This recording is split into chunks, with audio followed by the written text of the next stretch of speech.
example, financial projections or valuation, or to do some various analysis. So this platform is full of automated Excel files that someone can download and they can use very easily instead of searching in Google for hours to see how valuation is done with what formulas, etc. It's called startuptoolkit.xyz is the domain. Just scan the QR code and it will take you there. So here is how it looks like. Everything is categorized into different categories to make it easy for the user to find basically the tool that they're looking for.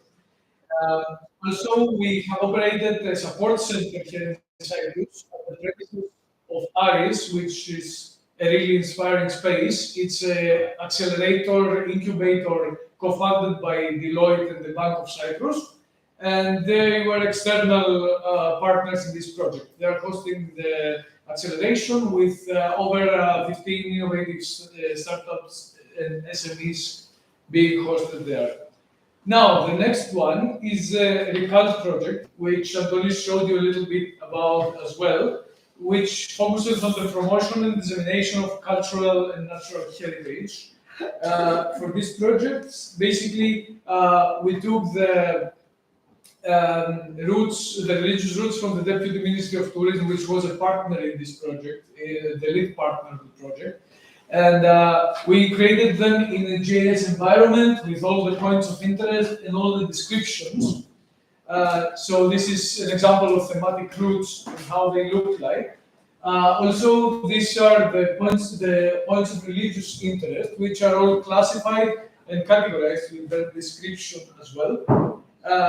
This here is our augmented reality application that we developed, which has points of religious interest with storytelling. If you press on the audio narration, I have muted the computer on purpose so that it won't make too much noise. But basically, when you press on the audio narration, you can hear the story. You can see the exact point of interest and navigate through your default navigation system. And the most important one is that you can see those places of religious interest in your own space. You have the ability to scale the building as much as you want with a reasonable basically scale. And also you have the ability to go inside the building, but because this approach of augmented reality is not very well for watching the inside of the monument. What we have done is we have exported from the inside of the monument 360 panoramas, and we have connected them with the logic of visiting something like the Google Street View, etc. So the second project is a continuation of the first one of the Recult. It's called Recult Magnum, which is the maximization of the impact of religious tourism in Greece and Cyprus. And basically, this project focuses now on leveraging the technology and infrastructure that was developed in the previous project and applying it for in digital museums. We have 4 museums. 2 museums in Cyprus and 2 museums in Greece. And we have created virtual reality experiences such as navigation inside churches and mini games so that people can discover intangible heritage of religious interest. And the second one is augmented reality with QR codes. So you are going to each monument and you can scan it and you can see the info regarding each item and object inside the museum. The thing about this approach is that usually when you see an item, let's say this was an item in a museum, it sits like that in a glass usually. You cannot see everything, and also some of the objects are very small, for example, are like that, and there is a lot of detail that was engraved on it. Through this approach, the user was able to catch digitally on their hand, on the tablet, the object, and see all the details by zooming in and out, and see all the details that were there. Another one was putting those objects in 55-inch screens, very big screens. So, and I wanted to show you this specific one. This object is like that. Imagine it's this big. This is an ink case, it's ink inside. And when the user goes into this,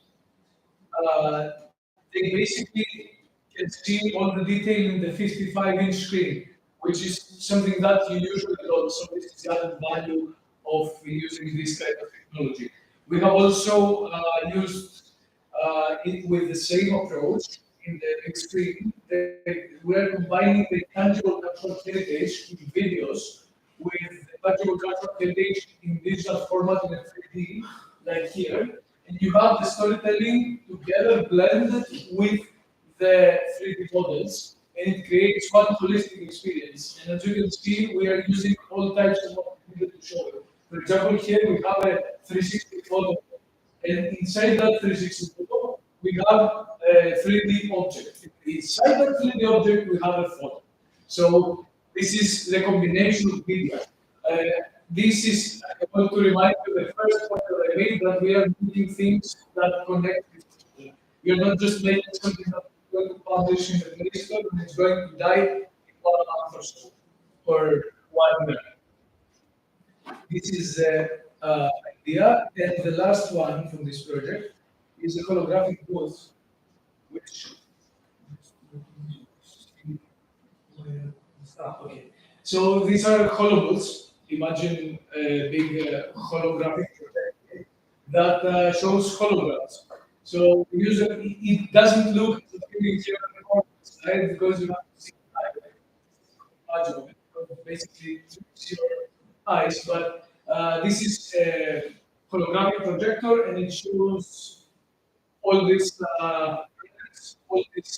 monuments. It shows the hologram. The other project we had is the cross-coastal net, which is developed cross-border network for the promotion of cultural tourism. I don't know, Petro, if you want to talk a little bit about project for sustainable tourism Natura 2000. Basically, the first objective that it was the study of the capacity of the Akama area, which is Natura 2000 area. And the second one was the creation of cultural route tourist packages for people's accounts. And someone can visit the route by scanning this QR code. Basically, the idea behind the creation of this was to give to the people the basically the ability to explore non-invasive methods that can be utilized into this protected area. So basically, promoting the villages that are around the protected area so that you don't have to put concrete inside the protected area, if that makes sense. So we have created the routes. We have digitalized content such as monuments, all kinds of monuments, religious monuments, castles. As you can see here, this is a Paphos castle. Someone can explore it in 3D as well. We have churches, like in the previous project as well. And we have also some objects of or tools that people used to use. This is industrial heritage, basically, which you are going to see in the next seconds. Basically, yes, this is tools of industrial heritage that we have digitalized and preserved and as an attraction within this route. The same we have done, the same approach with the other project that we have done with augmented reality into this one as well. This is the actual video because it was a windy day when we were doing this demo. I didn't want to delete the air. I thought it was more lively. Yeah, he thought it was more authentic this way, but I have muted the computer anyway. So the idea here is so that people can experience this. And as you can see, the approach is that all the things can be interconnected in the platform that Anton is showing you, the Windows platform. This is the Research Innovation Foundation. This one is, in this project, we are as well partners with the here. And basically, the idea of this project, our part at least, was to take basically the results of autobiographies that archaeologists create based on archaeological findings, and through these archaeological findings, through these autobiographies, the archaeologists have produced ancient life stories. These ancient life stories basically are fictional stories that are close to the truth. Also fiction, real lives. Not real, but showing the reality. It's based on reality, based on the archaeological fiction. So they have some kind of archaeological base. And our basically part of the project was to create a new novel tourist product that is called the Ancient Life Story Tourism. This was is also published and accepted in the special issue of the UNITWIN in Portoros 2022. So basically, the idea here is, yes, this is that's why it says Harus et al. Because this is basically the tourist product. This, as you can imagine, these stories should not be interesting by themselves for bringing tourists into the island.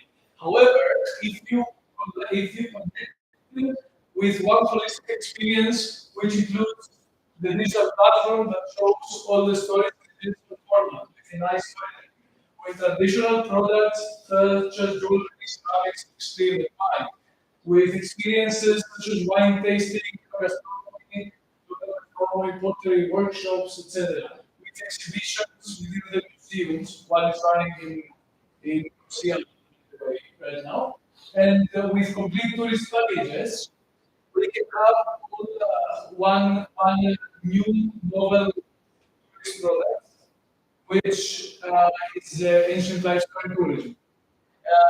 For this, we have given it an identity, which identity is Past to the Future. This is a result of the research as well. We have done here focus groups with the various segments, and then we came up based on the focus groups on Past to the Future, uncovering an island's legacy. And this graph basically aims to connect it shows that the arrows are how the past goes to the future, and in the middle is the figurine, the idol of Pomos, or idol of Pomos, which is a popular Cypriot figurine. And it shows how it connects the past to the future. And here are some ground impressions, just so you can visualize how this looks like. In a mobile application, how this looks like in the jewelry workshops, how it looks like in the pottery workshops. And it has this headlines, which is measures from the past to the present, out from the past to the present. This is a grand concept basically. Here is how this will look like in bags, souvenirs, t-shirts, in a menu, taste past in the present, or in a wine, which is a wine of ancient Cypriots. That way we will see this winery, or in the tourist partners, so travel to the past and the present, or even exhibitions. And here is another type of development created for the exhibitions, which is basically marketplace they are. And you can see it's sold right now in the Cyprus Museum in Nicosia. So basically, the user can scan the QR code, they can hover their phone over the marker and see the bones, which are basically the archaeological findings that the osteobiographies came from. And the, that this is the Uruguay project, which was funded by the Erasmus, by the Erasmus Plus as well. And the idea here is to connect millennials with cultural heritage managers. So to spike the interest of young people for cultural heritage, this was the idea. And this we have created a platform, which is like a social media, which has two separate roles: the role of a user or millennial, and the role of cultural heritage manager. And the idea of this platform was to connect them by allowing the heritage managers to spread the content that is interesting to the millennials, such as making listings of the cultural heritage sites. This is completely crowdsourced, by the way. It's been, the sites or the listings have been done by heritage managers all across the European Union. Through the pilots, we have stimulated the Department of Antiquities, for example, to upload heritage sites of Cyprus. But in every country is different story because here we have one managing authority.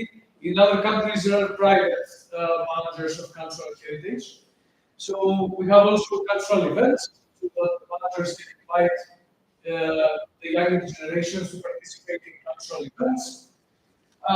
There is a full personalization in terms of creating profiles, in terms of making comments, sharing content with the community, and basically the whole idea behind it is to create something like a big social media site or a social networking page that aims to promote the cultural heritage of the younger generations.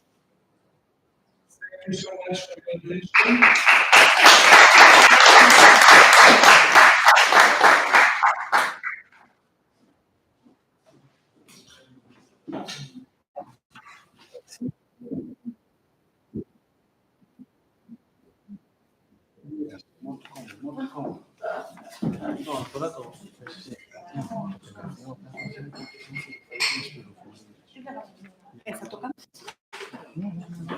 So everybody, we're on the last topic for today, and it's named Setting Up the Stage. It's planning on the Cyprus UNITWIN workshop.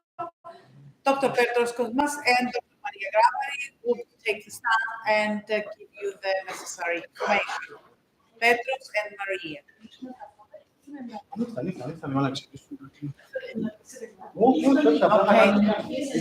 will turn on the light. Yes.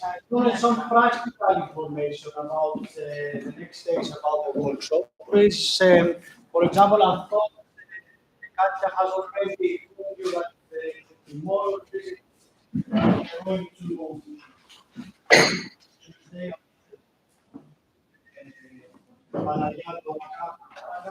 to the UNESCO Church. We have formal blessing. We forget about the issues. Some other things I have to do is, keep to have some water because the weather is not here. And it's kind of strong also. So, okay.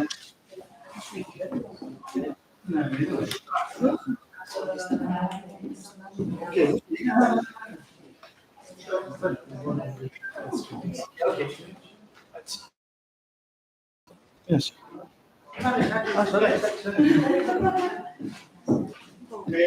Also, before that, in case I don't forget, I want to thank very much the students from the Cutting Edge and for coming and helping all the the organization about the photographers, everything. I really appreciate your contribution, guys. And also, I would like to thank Dr. Noli Moisi from the Paticion Municipal Museum, Historical Archive, Limassol Study Center for hosting the first day of the Cyprus UNITWIN-UNESCO workshop. And it was a very good opportunity also to show about this historical building.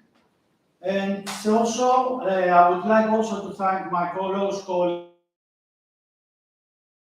Christos Andrew, Maria Panagopoulou, Petros Giannoulis, for all the contributions they had in the organization of the Cyprus UNITWIN-UNESCO workshop. And special thank, of course, goes to both of you, Katia, Dimitriou, Maria Solomou, Katia Dimitriou, the same, for your support and cooperation and everything. Thank you, everybody. It's been a pleasure. It is a pleasure. And of course, the last also goes to the 25 colleagues, colleague members representing the universities here in the UNITWIN-UNESCO workshop 2023 that is being held in Cyprus. We have participants from Australia, Argentina, Brazil, France, Greece, China, Israel, Spain, Italy, Portugal, Sweden, which are also from different domains that are somehow interconnected and will take part to this UNITWIN-UNESCO, the Cyprus UNITWIN-UNESCO workshop 2023 during these days. Thank you very much.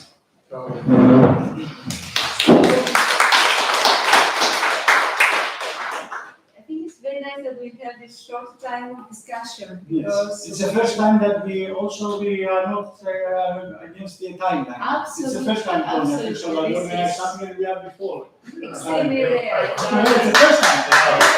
No, this is before Katia Dimitriou. So me, everybody stuck to their time, so it's great. So we have this short time to discuss about the presentation that we are supposed to do on Thursday. And usually this is discussed more or less before the workshop, but now we have the chance to have you with us today. And as you know, these workshops usually they are also working times, and we are supposed to give you something back for your hospitality. We are absolutely thankful to you for all this preparation, but and we know that we will spend 5 wonderful days. But the idea is also to give something back, and for us, this is really important. So it's great that we do have this time with you today, and also with all the colleagues, to discuss about what kind of feedback do you need the most after all these nice days and nice visits that we will do today, tomorrow, the next days. What kind of feedback could be interesting for you? Because you need to feed us in order to give you something back. We will do our homework. Usually after these workshops, we prepare a kind of quite important report, depending on the site or the conditions of the workshops. So sometimes we gain back 30 or 50 pages.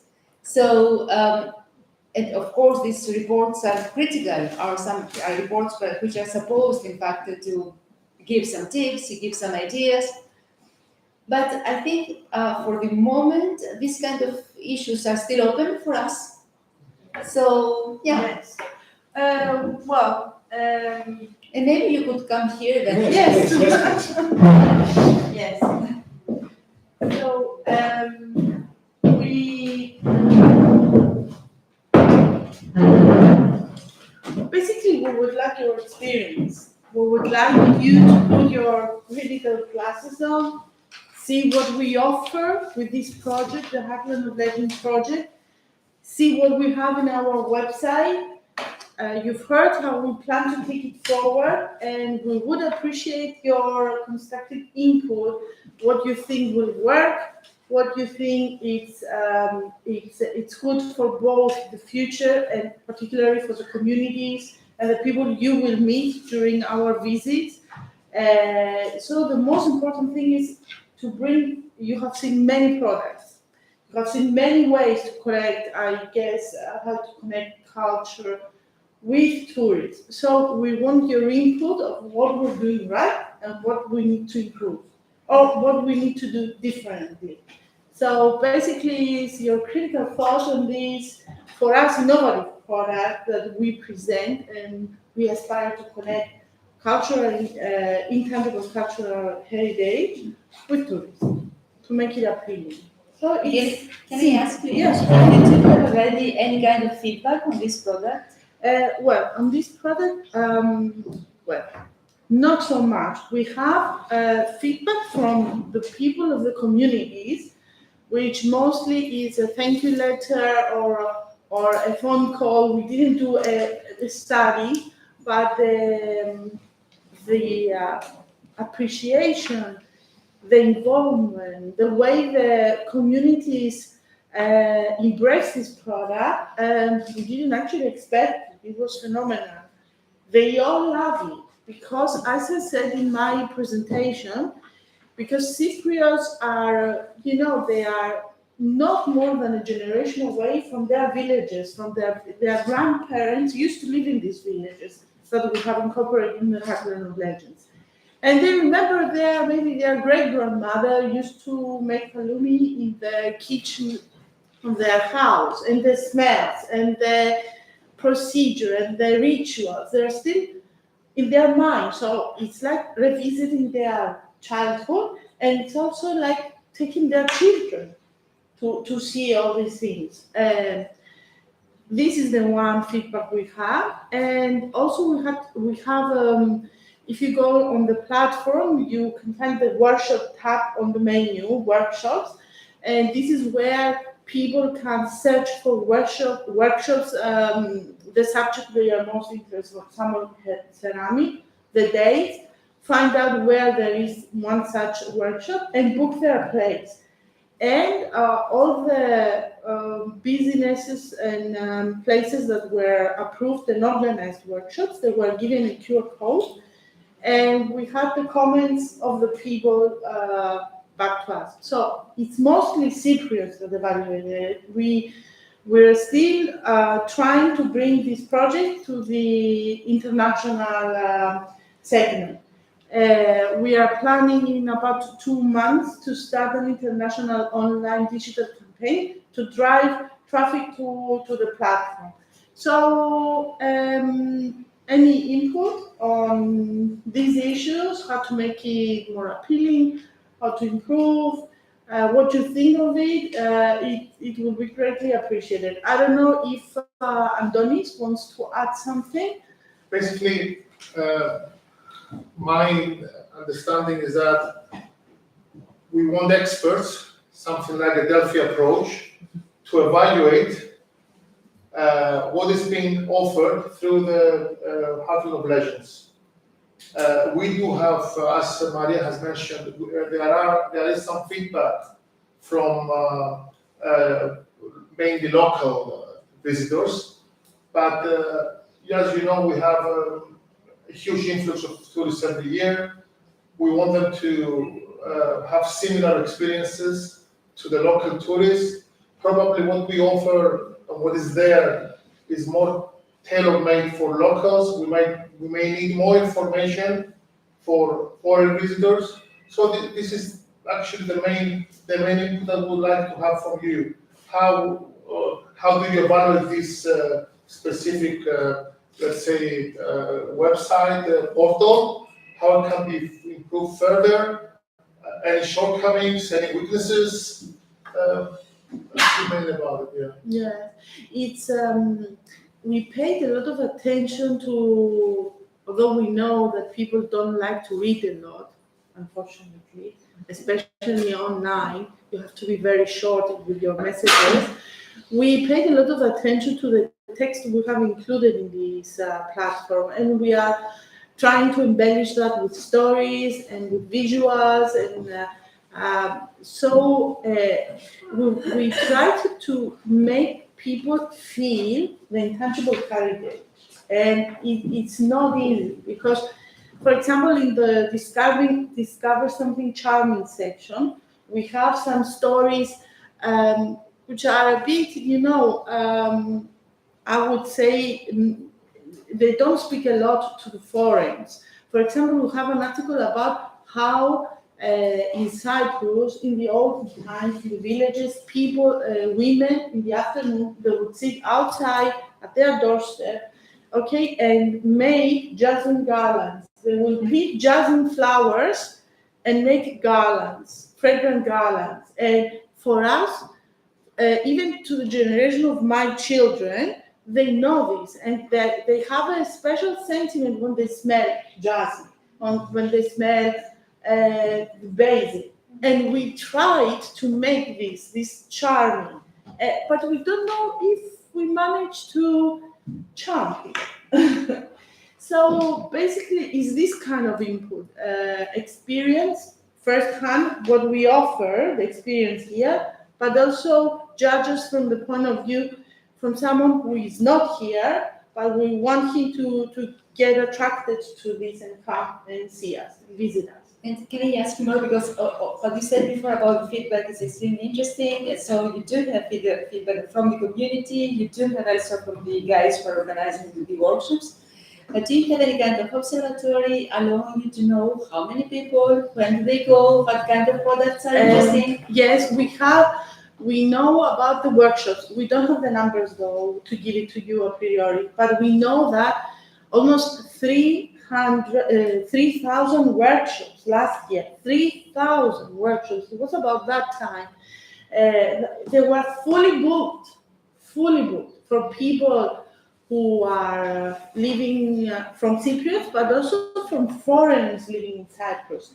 And what I know is that the platform, the person who handles the platform, when I asked him to print me out the comments, there were almost all of them, like 4 or 5, and we didn't have any negative comments, only constructive. Maybe a girl would call us and say, you need to differentiate something, but no negative, only positive feedback we had. I don't know if that's good, but it seems genuine. I have 2 other questions, and then we open the discussion. The first is if you think that this has also a kind of sound business model, if financially it can be sustainable. The first question. The second question is, if this opens up, and if we do have also not only local, national tourists, but also international, Yes. I understand well, that this is also to convey the message that there are more attractions in Cyprus than on the shoreland. Do you have already thought about the mechanism who eventually could avoid any over-touristic phenomena in these very sensitive places? Yes. Well, so two things, and then we don't have something in place for that. What we have is that everything we support and we give incentive, they have to all prove that they practice sustainable. Their business is thoughtful to the environment. For example, all the Heartland events that they are on our website and they get from our incentive scheme subsidy, they have to use only paper plates, paper cups, they have to be plastic free, they have to have recycled bins for any plastic bottles and things like that. If I may add something else, Maria. Basically, one of the characteristics of the Heart of Legend is that it's using technology, advanced technology alone. One of the aims that we have is when the application will be updated and will be from point-to-point navigation, we will be able to have statistics from the visits to the sites. So we'll be able to say to Maria, look, Maria, at Budi village last Sunday you had 6,000 people. At that specific bird watching spot, you had 50 people, 60 people. So it's exceeding by far all. Let's be careful there and see what we can do to, control the visitation. Yes. So that's another one element that we'll be able to use in the future. Yes, and has a research interest for us, and also we have captured the carrying capacity as we did recently for each place point of interest. So we might also think something to produce that can ring the bell, something. There is something else. On the as sustainable well. mobility, because we have problems in 2-3 main UNESCO so villages, like Ricardo, for example, there are huge problems with the buses and so. The thing is, there is Yeah, this is a good point also. Yes, Very good. it's also the accessibility that we need ideas. We have some ideas. I shared them with one of your colleagues. We are planning. We have accessibility problem for the international tourists. If they don't have a Z card to drive around, it's difficult to reach some areas. So we are trying now, together with the Ministry of Transportation, a colleague of mine is looking after this, to find a way to start with the heartland buses, so that we have maybe 2 central routes at the beginning and connect to the existing national transportation schedules, to connect them network. at hubs, network, yes, at hubs, because it's kind of a difficult time now, because the Ministry of Transportation is revising all the offers they have, the agreements with the companies that handle. And the difficult thing is that for each district we have a different company. So they are revising, and they are trying to take into consideration the needs of the locals in these areas. And we want to go after and maybe connect the hubs with the airport, so we can take the people from the 2 airports to the hubs where more than one line meet, so they can take the bus. But we have problems with this, particularly with the European Union, and we have to prove that they are tourist routes, they don't allow subsidies and things like that. And the other idea we have is, if we involve the communities, to give them, to buy for them small 7-seater cars to carry forward the baggage of people that would like to go for a walk, or for people that with the bicycle, or take the people from the hub point and take them to the tourist establishments that are part of the heartland. So we're working on that. And just another point that is, you spoke before about the fact that there is a kind of monitoring of, for example, the materials they use, and the paper plates and other materials. Is there any kind of label for these workshops? I mean, do you control and do you give a label, or how do you do? Well, they apply. First of all, this applies also for the workshops, but also for all the businesses that go to the heartland, they are labeled. They get this plaque to put, so people can see that they are part of the heartland of legends. Ceramic. So it's ceramic, yes. Yes. It was made by a workshop that belongs to the Heartland of Legends. And so they are given a QR code, a printed QR code, to place during the workshop, so people can scan on the one side to find more about the Heartland of Legends, on the other side to evaluate. And then we give them the aprons you have. We give them the aprons so they can stand out that they are part of the Heartland of Legends. They are very proud of their aprons. And they usually wear them also, when they are not doing the workshop. What is this? Apron in your bag. Yeah. Yes, yeah. And that's it. They have it in their bag.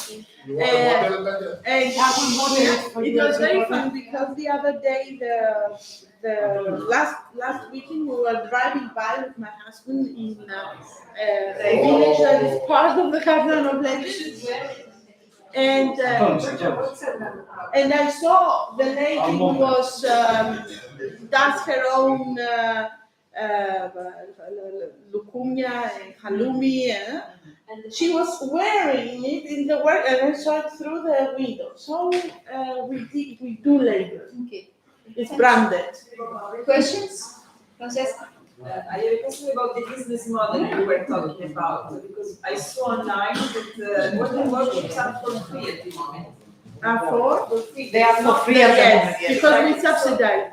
This means that you give money to them, there is a selection and you Yes. you found the workshops, okay.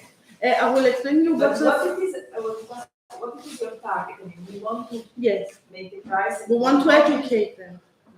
When we start talking to people about creating this route and branding it and having an umbrella and putting the geobag under it, under the heartland activities and the flora and the fauna and this and that, to work as an umbrella, okay, people couldn't understand how they can make money out of this.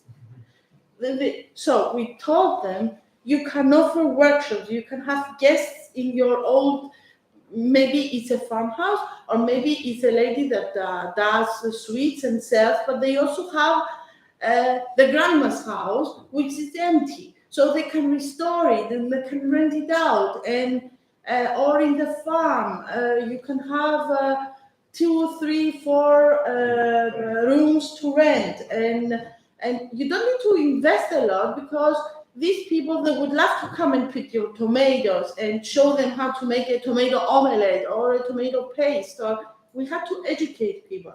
So now there are, even now after 2, 3 years, there are now some business that they have made deals with the companies that bring cruise ships in Limassol, okay? And they book them and they bring the ships. Some ships have 3,000 people on board, 5,000, and they book workshops. They take the passengers, the people who are interested, by bus to the workshop in the heartland, and they have their workshop. So this is the target, that we need to educate people and understand these people how they can make money out of it. It's a platform, and more education we need to do, that this platform can be important for them to embrace e-commerce. Because if you go on the platform and you hit the picture of a lady who makes halloumi, you go straight to the Facebook page or the web page or whatever, and they can have e-shop there. So for many things, okay, not directly halloumi, but if it's, botanic teas and things like that, they can easily have an e-shop and sell their products abroad. Because if someone goes there and likes it very much, maybe they want to order when they are back home. So there are many things that can be done.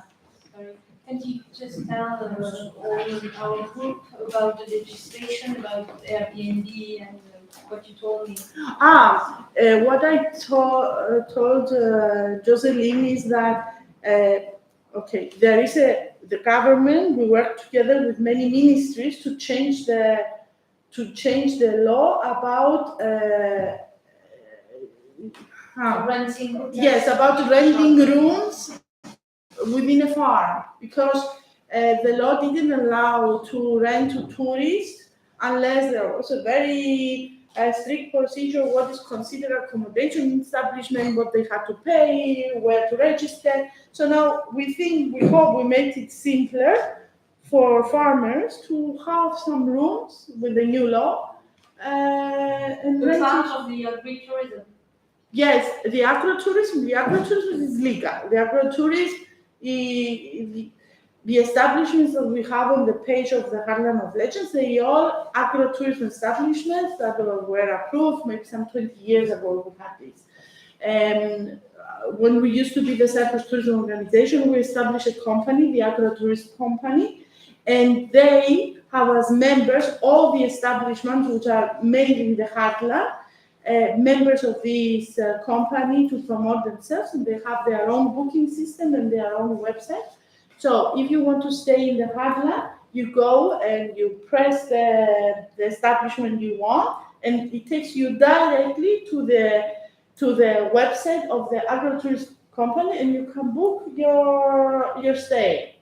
So we facilitate people. I mean, it's an umbrella, this project. We try to put as many labels as many things, because there were many things scattered. We We have the cycling, we have the walking, we have the wine routes, but we feel that they lack this packaging, this brand name.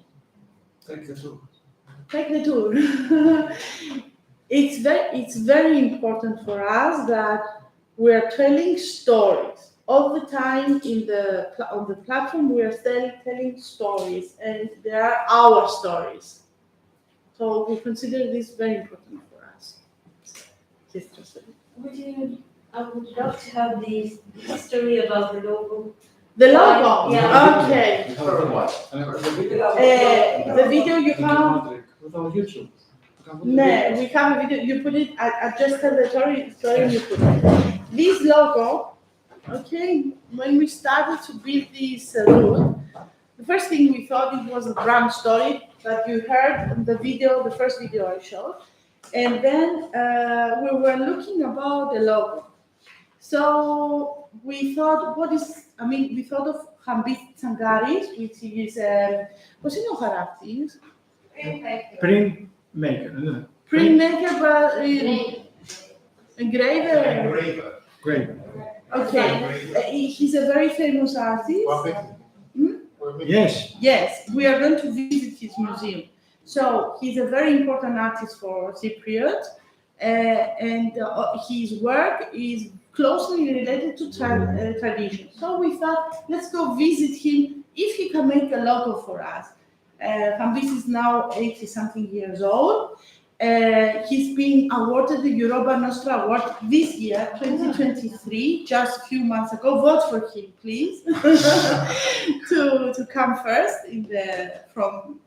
So we were browsing his work and said, give it to my school, because he has a non-profit organization who manages his 2 museums, and said his son is managing, and he said, okay, let us see. And so we were browsing there with Kadia, and then I spotted this, like this, which is actually the feather on a bird on an ancient pottery. You will see it here. And we gave that, we said that is lovely, take it and make something out of it. So this came out of it. Thank you.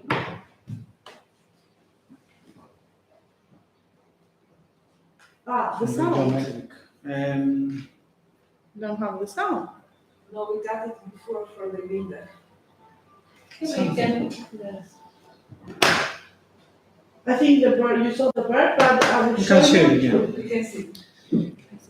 Maybe we should show the pottery. Τι είναι μου, τέρμα το.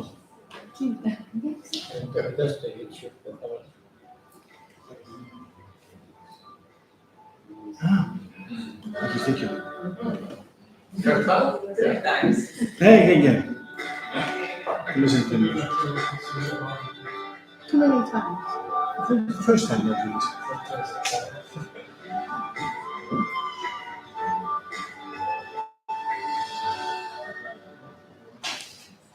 Madam, do you allow me to say the first meeting that we had before starting developing this album of legends? If you allow me to, because it will end up with suggestion to the team, to the workshop. Basically, the first time we met with Maria and Gabriel, it was Christo and Beto, we were shown something that the Republic of Ireland did. The Wild Atlantic Way. Yeah, it was something totally different from what we ended up. At the time, for us, that was a state of the art at an international level. This is in Irlandia. No. Well, you will see what I would end up. Basically, we said that we want to make something like that. It would be nice. I don't want to sound quite, that I'm praising myself or I'm praising my colleagues.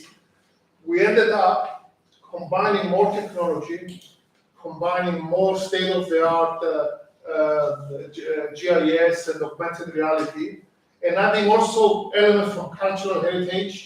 And we ended up, I considered to be state of the art internationally. I might be wrong. So one of the questions I have is to compare these with something that you have in mind, or you're well aware from the international tourism scene, where this stands compared to other competitors. I strongly feel that this hard work, especially from the Deputy Minister Maria and Katia, has set it up to something unique. And we really want to know how unique this is, to put more effort on it. Okay. Great. Yeah. There it is. So, let me make it bigger. Además te floor, Oh no. It's okay. I think it shows. It's there. That's where our logo comes from. And from the Cyber Museum. Yes.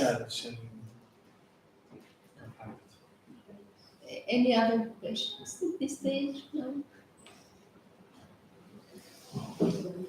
You said something before about sustainability and how Maria asked that, how something is going to stay sustainable when you have flux of tourists sent to the villages or trying to learn something, a new craft.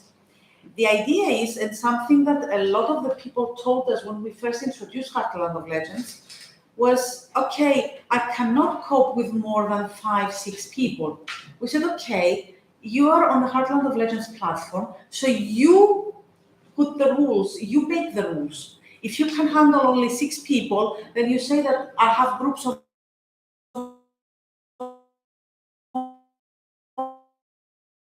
only 5 or 6 charge, because you need to charge for your expenses, the material that you're going to use. This year, last year, the project was amazing because we had a huge sum of money, and whoever applied got and made workshops, and we showed them how to do things. This year, we had more limited funds, so we had to make a selection. There were a lot of people who said, but I'm on the Heartland and you didn't. We said, it's okay, you can offer them anyhow.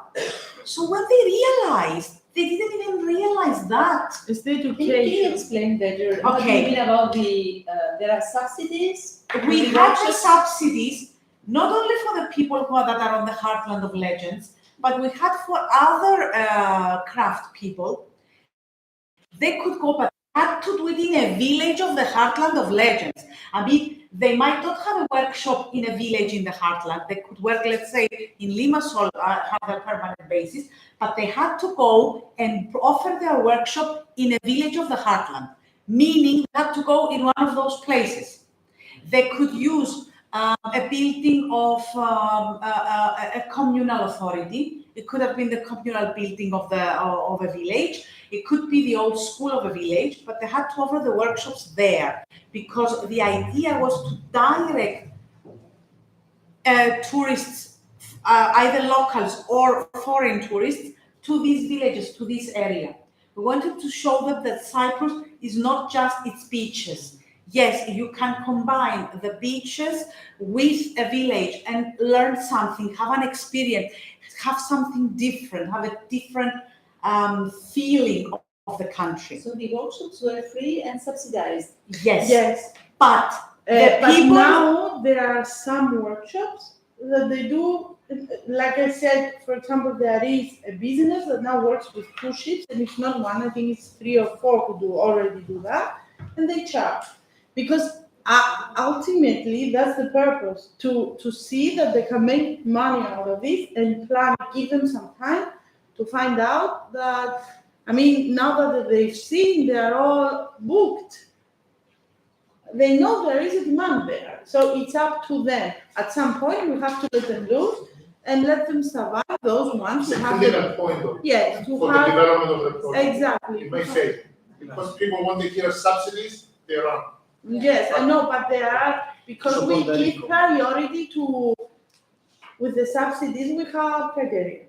We give priority, I mean, real priority to the people who have workshops, permanent workshops in the villages. So those people are the ones that we want the most to understand and keep them doing this thing. So to keep it alive. And also the communities, because they are allowed to find the people and organize these workshops in their communal buildings, which is another very important thing for sustainability, because what happened is there were a lot of funds from the European Union and from the government to restore old schools that were abandoned, old police stations. You will visit one like that, and they remain empty. They have no use. No use, no purpose. So now they know they can do something about it with them and make some profit. But some communities, they are not even interested about the profit. They just want people to go there. Because if people go there, then the 2 or 3 restaurants or coffee shops that they are there in that village, they will work. And also they will sell their local products, their local crops. Business. So we showed them a way to attract people in their areas, in their villages. Fricato, which is an abandoned village, and took advantage of these workshops and also and people, even the locals, they go to communities that they do not even, they have not even heard of. They don't know where to find them on the map. They have to use the GPS to get there. They said, do we have a village like this, called like this? When? Where? We didn't know. So it makes even the locals get to know these areas. That is the amazing thing. You wanted to say something, Dr. Gala? Yeah, sorry, yeah. It's okay. No, it sounds fantastic what you're talking about. I mean, you've got incredible strengths, you're building on them, there are opportunities. Thank you for sharing. I think this is inspirational. I'm just keep thinking that what is it that I can give feedback on? The first thing is that all this is wonderful. But what about intergenerational transmission? What about the young people? Because everywhere in the world, this is the question that the young people are not interested in moving away. Is that an issue for you? How do you have a youth program? My second thing is that you gave some indicators in terms of qualitative. Is there any, from your 3,000 workshops, whatever, is there any qualitative evaluation that you could learn from? And the other thing that you already answered is the impacts, sort of the carrying capacity, that you. They are dealing with it themselves. Yeah. So they're dealing with themselves, but this is a globalized world. So what kind of impact assessments are you looking at? Well, these are the kind of questions that come to our mind. Okay, let us have your feedback. Let us hear your problems with this, so we can pay attention. Let us have your suggestions how to deal with that. That's what we want to hear. That's what we as far as young people are concerned, because I had feedback from, daughters. So obviously it's true. And a lot of the times they're asking me, what should we do this weekend? Because they know I work for the deputy ministry, they know I'm a guide. So they're trying to find out things to do. And I promoted Heartland of Legends. They adored it. And not only that, they go on the site all the time and they find new things to do. Yes. And people that are staying, younger people that are in the villages, they are inspired by the art of their mothers and grandmothers, and they are using fresh mind, they're doing different things. For example, Lefkara embroidery. They produce now bandanas for the hair, they produce belts, it used to be a tablecloth, okay? They produce jewelry, which they actually sell. They produce cookies. They produce cookies. We have a business on the Heartland So, that they do. you see, they take the old ideas, the traditional art, and they transform it into something new. Something related to something related to the relations between the youngest. Are you going into schools? I mean, how are you educating the youngest? The very young generation. About this specific product, no. For example, We have we have a program called Young Ambassadors in Tourism that we try to educate about sustainability and how to behave and things like that. Actually, we could tell them to say something about Well, this one project. opportunity is the game that you are developing. Yes, the game that will bring that. When we I have think, the AR, then yes. the AR game that I was talking about, we think that will have a surge of younger generation going to the heartland, because it will be like a competition, you know, who will get the more dragons, who will see the more, and the 20 fountains that we have, they're all over Cyprus to incentivize them to go everywhere. But you had a question? I'm trying to formulate. Do you mind if Stella asks us the question before you formulate it? I'd like to ask a question, and it's a bit provocative. You spoke about competitors, and we were working on culture, and I wanted two questions. The first question is, why don't you include in your maps the names, the original names, the Greek names of the north, like our villages and our street names? We don't include the north. It's not on our maps. Yeah. What? That's the first question. We don't promote this. This is the north. I'm talking about keeping alive the cultural heritage and memory of the island. I mean, I know many people who used to have their village, and now their village has another name. This is the first question. And you spoke before, you asked those initial competitors, if they are competitors. I believe, because we're searching, we're doing comparison, but even the website of the North is a bad replica of the Deputy Ministry of Cyprus. How are you dealing with the promotion of the Greek Cypriot cultural heritage by the North in order to attract?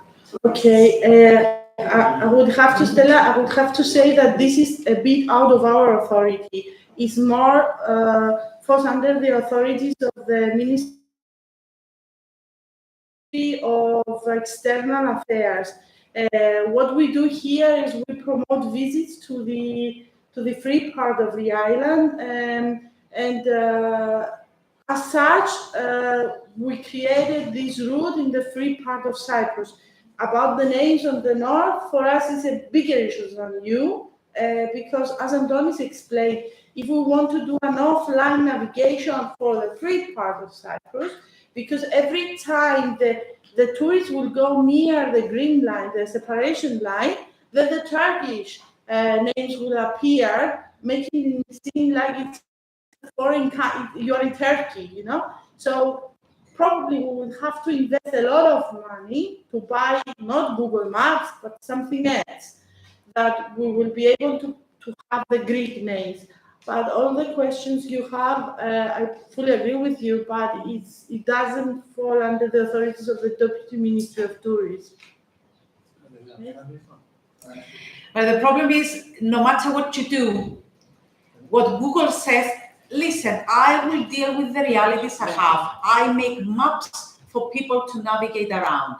It doesn't have the name, I don't know, Katokopia. It has a different name. It doesn't have the name Karinia.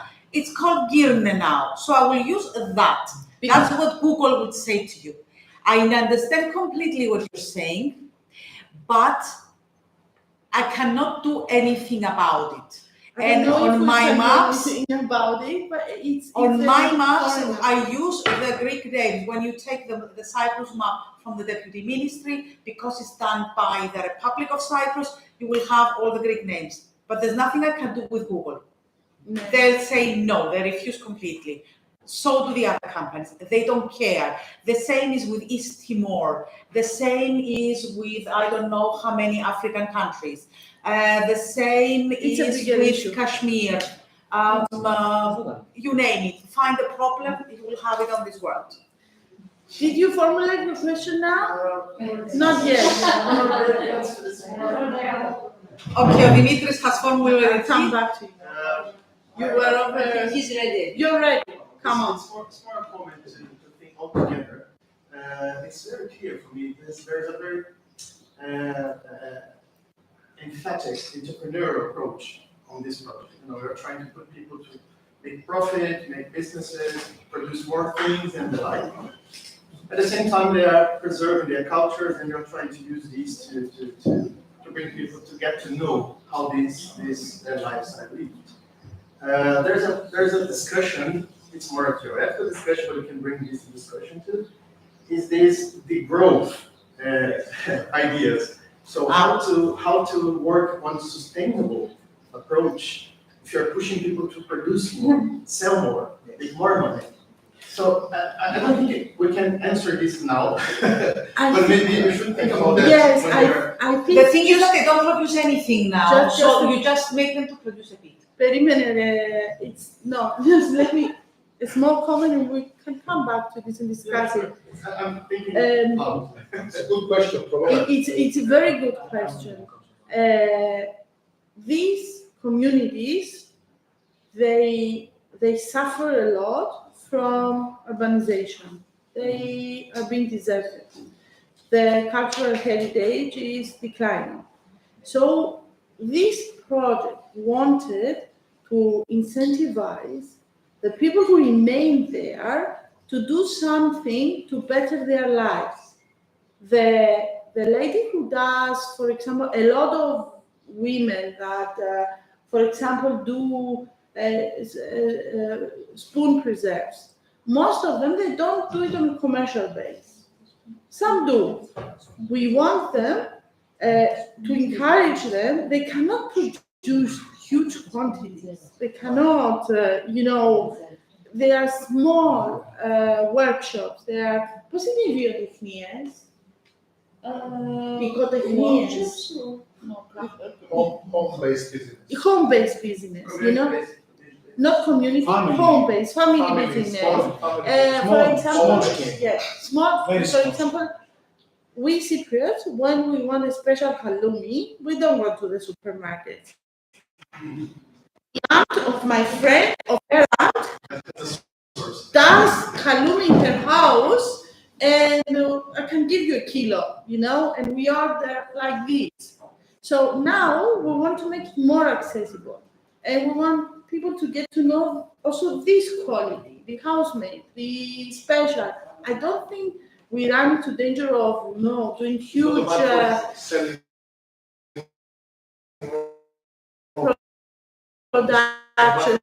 Have this kind of capacities, and there is a lot of room. For example, we can be dreamers, as Antonia said. We don't have any shepherds anymore. Deserted, very few. Now the halloumi got its stamp of approval as a product of designated origin, and they say they have to have a certain percentage of goat milking. Goats there cannot be farmed in great big numbers like cows. Well, maybe there is a change. Maybe some small farmers will go back or open a second farm somewhere, and maybe the dry stone walls can be restored. So we encourage women entrepreneurship, and we encourage people to stay there and to think out of the box. And young people now, we saw at the COVID pandemic, they are willing to sacrifice the living in a city. They, especially the distances are now, we have better roads than 50 years ago, better peace. Another one point is that you have probably visited Limassol and you have seen the tall buildings and things like that. The one thinking about the rural, so close. We're not happy with that. We're not happy with that. But when we're talking about rural areas, the scale is very, very small. We're talking about villages with 10 people, 8 people, 15 people, maximum. Yes, but they are not separated words. This is the same word, and the question is, and understand your question, will open investment opportunities to those guys who, after having to build tall buildings in the mountains. No. It's not the question. Of course, they will not build tall buildings, but show them that there are some business opportunities. Yes, of course. They're already there, Maria. Oh, Some of them are already tried. Some of them are I don't know. maybe it's clear. I was thinking when Amar was in Japan, there's kind of a shift now, at least in Western countries, like in Sweden and Denmark and so on, of thinking about tourism, but not tourism for the sake of tourists. And the shift is basically tourism as a showcase of communities as places to live and make them livable. So going back to what Amaro was saying, is the idea is not, don't think about developing tourism just for the sake of getting tourists there and making these into monocultures of tourism. Places where everybody's running on tourism, and when the tourists don't come, when they get overcrowded or whatever, they go somewhere else, you have a problem. So we have to start thinking about how do you use this this kind of product, if you like, as a way to primarily make these places appear as places to invest, as places to live. And as you were saying, because of the site,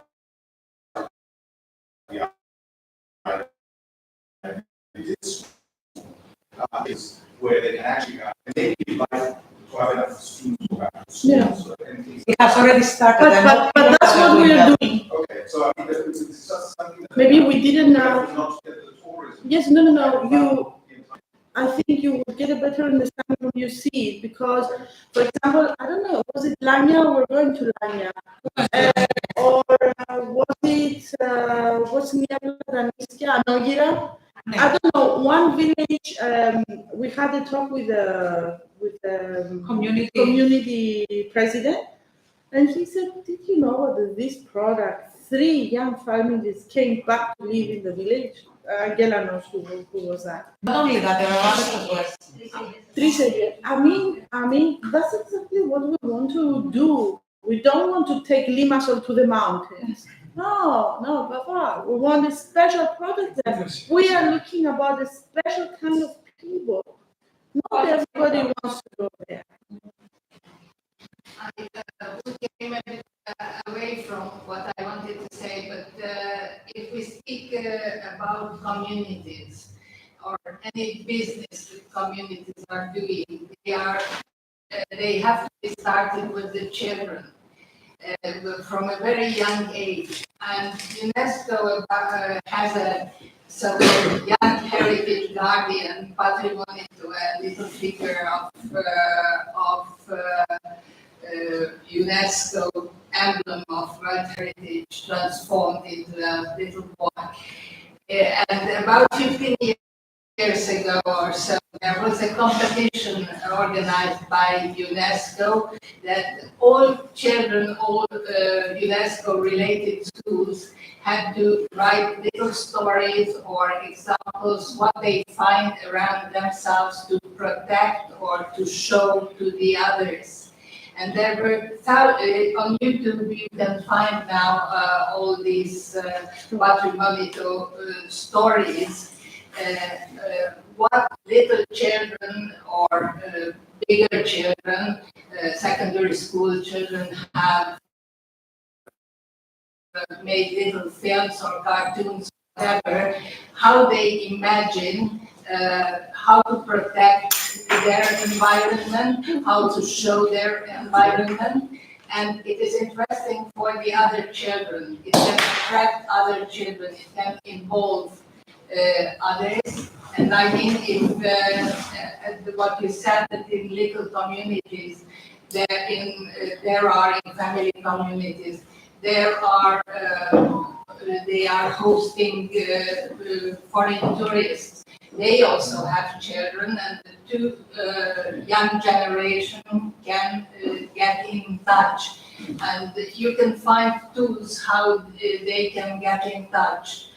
And for that, I also have a Hungarian example, and that's also something that can be somehow elaborated, the idea further on, that children who are coming as tourists with the families, they can search, and they should get the opportunity to search, to look around, what they find different from their own heritage, their own surrounding, what they find special locally. And this can be something that can be further developed and later on become a sort of attraction for that place. So I think this generation has to be aimed at somehow. No, it's an excellent comment. Thank you very much. I'm having a great idea right now. Sure. Yeah. So, anybody wants to ask something else? Yes. Can I have just one small suggestion?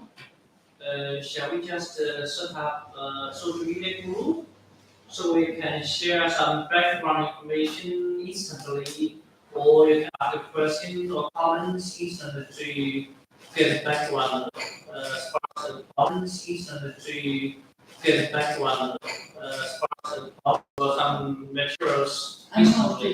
But Jocelyn has a group on WhatsApp, no? Yeah, if you don't have to, we can register right now. But we have the WhatsApp group, no? It's not what you mean. We have already WhatsApp group. No. No. I'm done with I don't know you. Right now, we don't have what kind of social media group or not. We have one. Here. So the idea is a suggestion for. Yeah. For us. It's not for our group. No. We set up social media, for example, WhatsApp group. We can discuss on I'm afraid we don't have some account.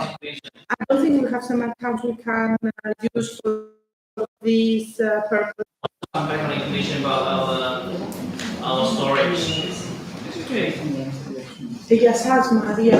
So as far as I understand, it's not we have WhatsApp, but this we use to exchange pictures. It's not about exchanging pictures. It's an instantaneous manner to actually ask questions and get feedback instead of waiting until Thursday evening. Basically, it's like a forum where we will all participate with questions, answers. While we will be visiting villages, we might have a point to make, and at the end of the workshop, while preparing the report, we can go back to that and draw some information from there. I think this is what you're. Yeah, because most of the questions are the same. Yes. You have to Okay. Okay, Andrea. We have two options. One option is to create a new WhatsApp account.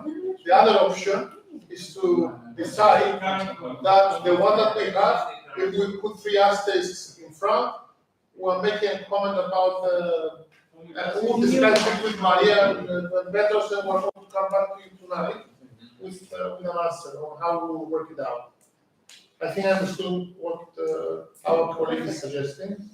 Okay, Mr. Gala. Something that Thiago said, stimulated a couple of ideas that I want to share.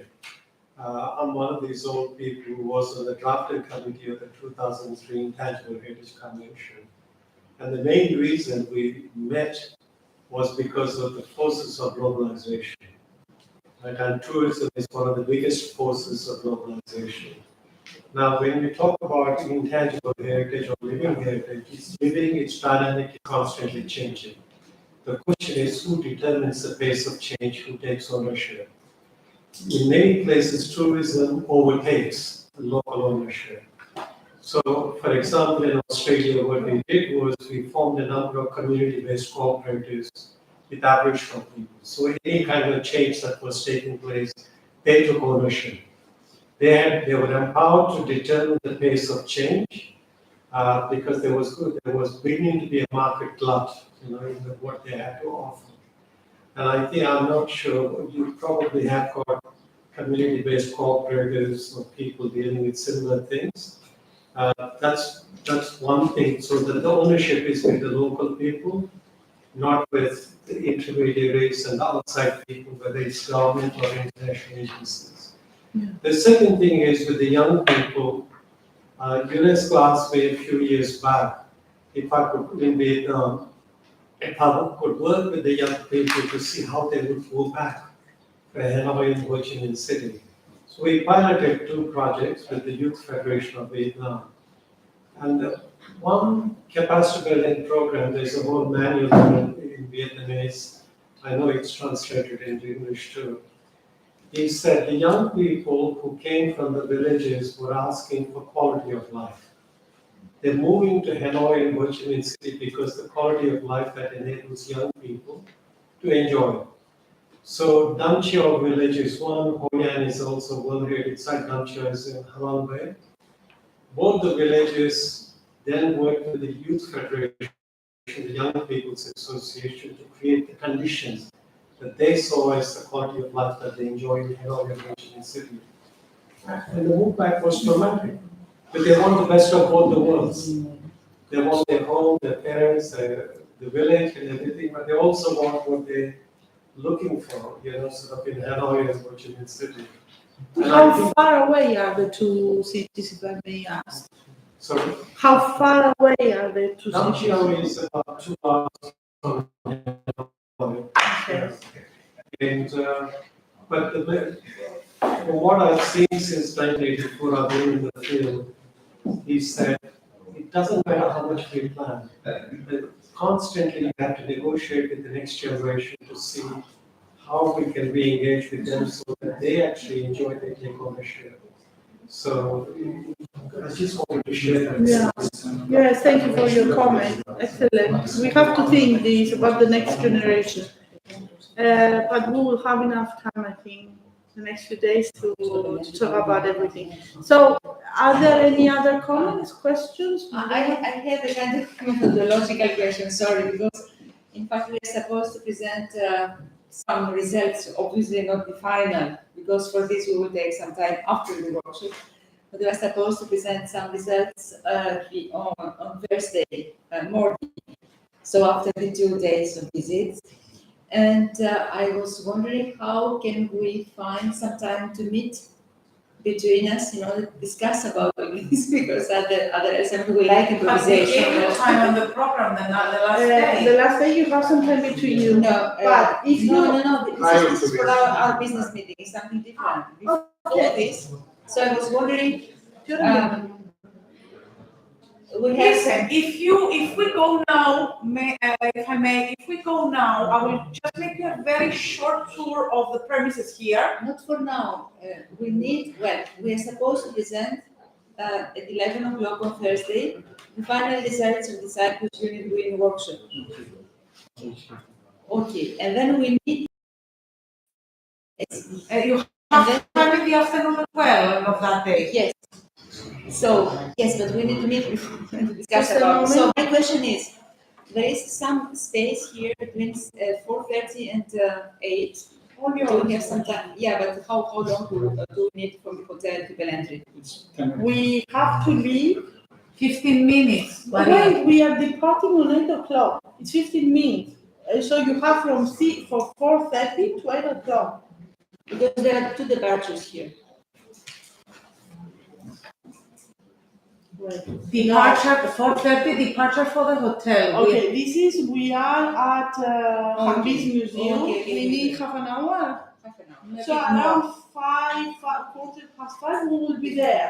Okay. And we are leaving on 8 o'clock. So guys, if you can just check your program, do you think that we could eventually have a 1-hour meeting at 7 o'clock on Wednesday before leaving for the Belentry? Okay. So we meet at the hotel, we find a place in the lobby. At 7. Perfect. Thank you so much. Maria and Tanya, you shouldn't worry about it. Maria and Tanya. I absolutely don't worry. Thank you very much.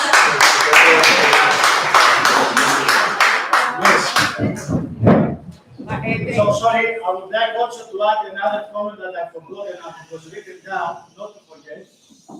I would also like to thank, from this good opportunity, to thank you and Maria for adding our research center and the university in Nairobi. It was, I remember how many years ago it was. Before Portugal, it was a discussion. We met. Yeah, this was the presentation, but it was an idea, and it was proposal, and I remember that. So, and now we are today here, and organizing a cycle of the whole. Because the first thing, because you are on the top, I forgot it. So for everybody, please follow me. We go upstairs. We can have a short tour of the museum. If you want to leave your things here.